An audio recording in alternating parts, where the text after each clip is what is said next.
Assalamualaikum warahmatullahi wabarakatuh. Saya Risma Afifah, NRP 211121001 akan dari kelas 2 D4 ITA akan menjelaskan tentang materi basis data. Di sini saya mengambil PDF yang dibuat oleh Bapak Rengga Asmara dan Bapak Arif Gasofi dari Politeknik Elektronika Negeri Surabaya. Topik bahasan basis data ada beberapa topik seperti sistem basis data, IRD atau Entity Relationship Diagram, transformasi IRD, normalisasi, database, aljabar relasional, kalkulus relasional, QBA atau query by example, dan SQL. Langsung kita menuju ke sistem basis data. Pada topik pembahasan yang pertama ini ada beberapa submateri. Yang pertama adalah definisi basis data. Basis data adalah lemari arsip atau juga bisa disebut penyimpanan data.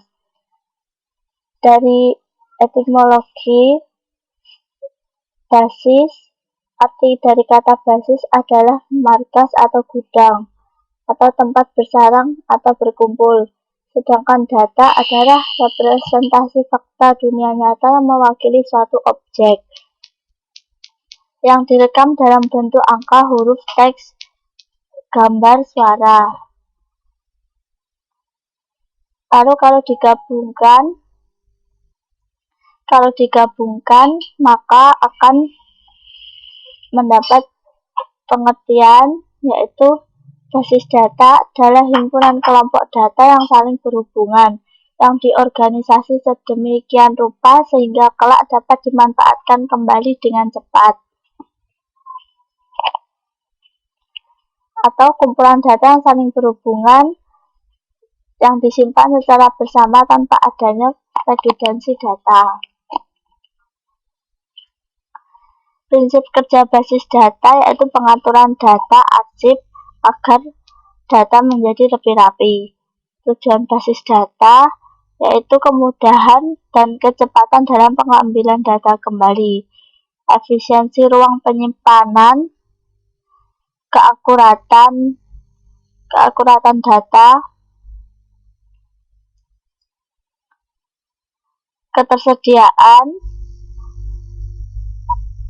kelengkapan, keamanan, kebersamaan pemakaian. Penggunaan basis data. Basis data dapat digunakan seperti dalam sistem kepegawaian, pergudangan, akuntansi, reservasi, dan lain-lain. Sistem basis data. Sistem basis data yang dimana sistem itu memiliki pengertian tatanan yang terdiri atas sejumlah komponen fungsional yang saling berhubungan dengan tujuan memenuhi suatu proses atau pekerjaan tertentu. Sistem basis data adalah sistem yang terdiri atas sekumpulan tabel yang saling berhubungan dan sekumpulan program. Biasa disebut dengan DBMS atau Database Management System, yang memungkinkan berbagai user atau program lain dapat mengakses dan memanipulasi tabel-tabel tersebut. Seperti dalam gambar ini, di sini ada database dan di sini ada user-user yang dapat saling mengakses database, data-data di dalam database. Contoh program aplikasi DBMS itu seperti DBase, Microsoft Access, Oracle, SQL Server, MySQL, dan lain-lain. Yang ketiga adalah komponen sistem basis data. Komponennya berupa yang pertama adalah perangkat keras, hardware, seperti komputer, memori, hard disk, peripheral, dan lain-lain. Sistem operasi.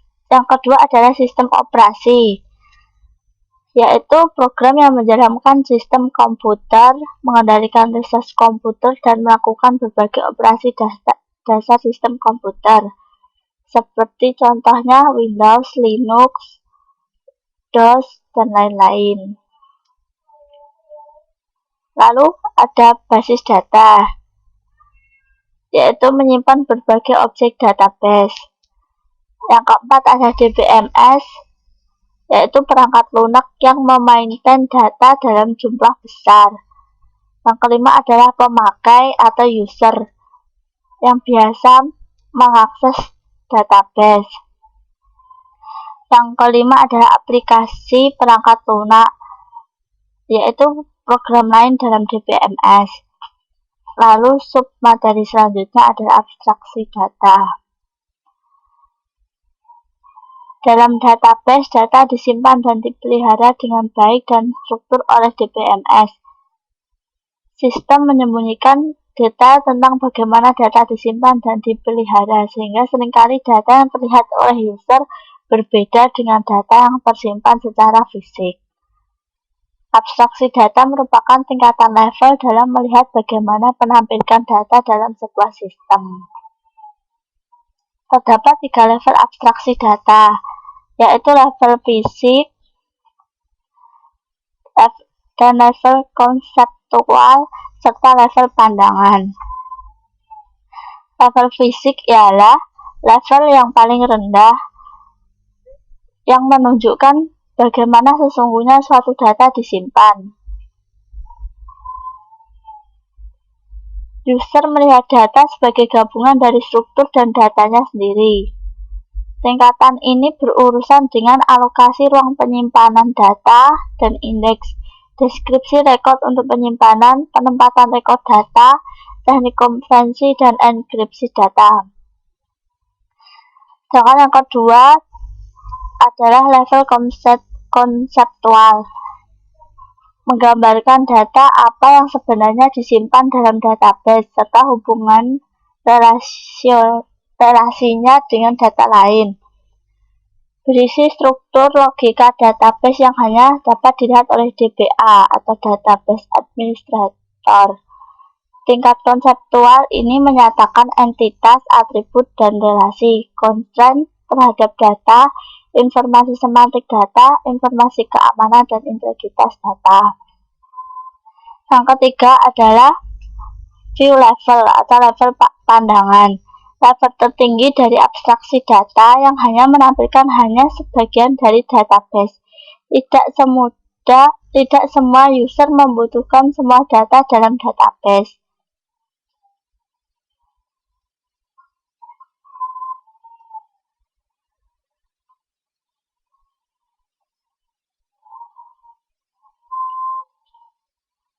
Lalu bahasa basis data. DBMS merupakan perantara antara user dengan database. Cara komunikasi diatur dalam suatu bahasa khusus yang telah ditetapkan oleh DBMS. Contohnya SQL, DBase, SQL, dan lain-lain. Bahasa database dibagi dalam 2 bentuk, yaitu DDL dan DML.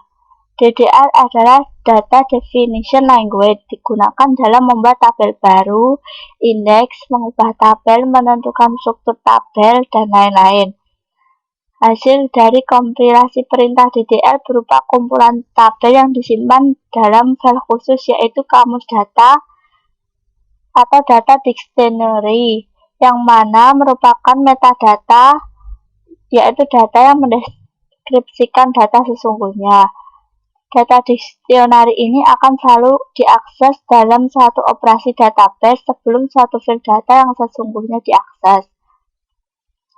Data Manipulation Language atau biasa disingkat DML digunakan dalam memanipulasi database.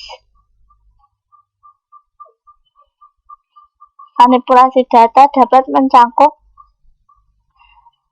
pemanggilan data yang tersimpan dalam database. Query, penyisipan penambahan data baru ke database. Insert, penghapusan data. Delete, pengubahan data pada tabel.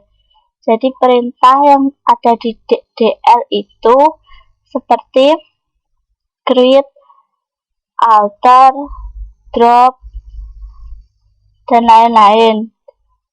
Sedangkan yang ada dalam DML adalah query, insert, delete, dan update. Terdapat dua jenis DML. Yang pertama prosedural, menghendaki user untuk menspesifikasi data apa yang diperlukan dan bagaimana cara mendapatkan datanya. Non-prosedural, menghendaki user untuk menspesifikasikan data apa yang dibutuhkan tanpa harus menspesifikasi bagaimana cara mendapatkan data tersebut. Pada prosedural, contohnya adalah bahasa C++ dan lain-lain. Sedangkan pada non-prosedural, contohnya adalah bahasa SQL. Sekian penjelasan materi database dari saya. Assalamualaikum warahmatullahi wabarakatuh.